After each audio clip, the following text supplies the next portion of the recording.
दोस्तों 5 नवंबर 2024 का दिन पूरी दुनिया के लिए बहुत खास था क्योंकि दुनिया के सबसे पुराने कहे जाने वाले लोकतंत्र अमेरिका के चुनावों के नतीजे आने वाले थे। इन नतीजों का इंतजार पूरी दुनिया कर रही थी। ऐसे समझ लीजिए कि भले ही ये चुनाव अमेरिका का था, लेकिन रिजल्ट पूरी दुनिया को उलट-पुलट करने वाला था और नतीजे आते ही ये बात सिद्ध हो गई, क्योंकि इसके बाद अगले 4 दिनों में भारत, इजराइल, सऊदी अरब जहां खुश थे, वहीं ईरान और चीन जैसे देशों में मातम छाया हुआ था। और इसकी झलक तब देखने को मिली जब ईरान की मुद्रा अपने ऑल टाइम लो पर चली गई। लेकिन चीन की हालत भी कोई कम खराब नहीं थी, क्योंकि चीन ने ट्रंप के आने के अंदेशे के कारण अपनी अर्थव्यवस्था को बचाने की कोशिश 6 महीने पहले ही शुरू कर दी। लेकिन कुल मिलाकर लगभग $2 ट्रिलियन अपनी अर्थव्यवस्था को देकर भी क्या चीन अपने आप को बचा पाएगा? चलिए जानते हैं और समझते हैं कि भला ईरान के क्या हाल हैं। लेकिन आपसे रिक्वेस्ट है कि चैनल को सब्सक्राइब कर लीजिए और वीडियो को लाइक भी कर दीजिए, क्योंकि यहाँ आपको डिफेंस, फाइनेंस और फॉरेन पॉलिसी पर वीडियोस रोज मिलते हैं। तो दोस्तों, अमेरिका के ये चुनाव केवल अमेरिका ही नहीं बल्कि अगले 4 सालों के लिए पूरी दुनिया की दिशा और दशा तय करने वाले हैं। और इसकी वजह यह है कि अमेरिका दुनिया का सबसे बड़ा उपभोक्ता देश है और साथ ही विश्व राजनीति पर उसका आज भी पूरा प्रभाव है।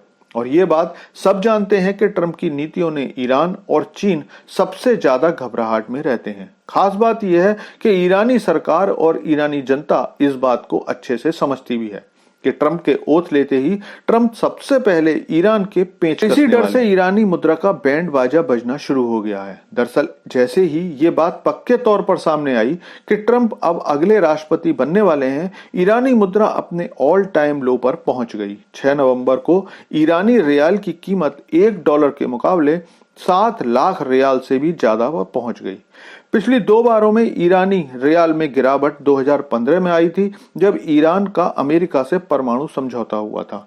उस समय $1 की कीमत 32,000 रियाल हो गई थी, जिसके बाद 30 जुलाई को, जिस दिन ईरान के राष्ट्रपति मसूद पेजेशियन ने शपथ ली थी, उस दिन ये कीमत 5,84,000 रियाल हो गई। ईरान में पहले ही 5, 10, 20 रियाल के नोट मिलना बंद हो चुके हैं।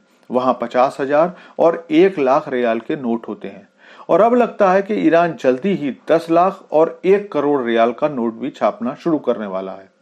ये तो बात की हमने ईरान के बारे में, जिसके पास बहुत ज्यादा पैसे नहीं है और पहले ही वो अमेरिका और सहयोगी देशों द्वारा लगाए गए प्रतिबंधों के बोझ से अपनी अर्थव्यवस्था को उबारने में लगा हुआ है।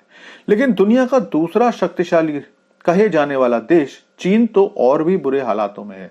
चीन की सरकार ट्रंप के आने वाले समय को लेकर इतनी डरी हुई है कि उसने इसकी तैयारी 6 महीने पहले ही करनी शुरू कर दी थी।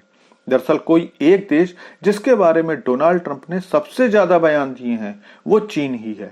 लगभग 1 साल से ट्रंप ने अपने इलेक्शन कैंपेन में हमेशा चीन को ही अपना सबसे बड़ा दुश्मन माना है। यहाँ तक कि ट्रंप का यही मानना है कि अमेरिका का सबसे बड़ा दुश्मन रूस नहीं बल्कि चीन है। लेकिन ट्रंप चीन से लड़ने के लिए हथियारों का नहीं बल्कि टैरिफ का सहारा लेने के पक्ष में है। दरअसल ट्रंप का मानना है कि चीन की बनाई चीजें जब अमेरिका आती हैं तो चीन उनसे जो मुनाफा कमाता है, उसी से चीन ने इतनी तरक्की की है कि आज चीन अमेरिका को भी आंखें दिखाता है। इसीलिए अगर चीन को कंट्रोल करना है तो चीनी सामान के इंपोर्ट पर इतना टैक्स लगा दो कि चीन का माल अमेरिकी माल से महंगा हो जाए, जिसके बाद चीन में बना सामान नहीं बल्कि अमेरिका में बना सामान बिकेगा, जिससे अमेरिका के लोगों को जॉब भी मिलेगी।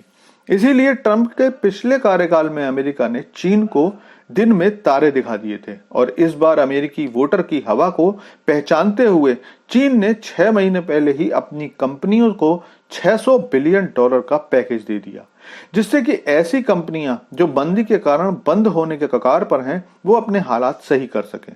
लेकिन अब जब ट्रंप चुनाव जीत गए हैं और जीत के बाद के भाषण में फिर चीन को टारगेट करने की बात कर रहे हैं, तो इस बार चीन ने अपने बाजार में $1.5 ट्रिलियन डालने की घोषणा की। $1.5 ट्रिलियन बहुत बड़ा अमाउंट है। आपको बता दूं कि भारत का कुल फॉरेक्स रिजर्व लगभग $700 बिलियन है और चीन इसका दुगना बाजार में डालकर अपनी कंपनियों को अपने आने वाले समय के लिए मजबूत कर रहा है, जिससे कि ट्रंप के राष्ट्रपति बनने के बाद चीनी कंपनियां थोड़ी मजबूत रहें और कम से कम ट्रंप के ये 4 साल काट लें, क्योंकि अमेरिका के नियम के अनुसार इसके बाद ट्रंप राष्ट्रपति चुनाव नहीं लड़ पाएंगे।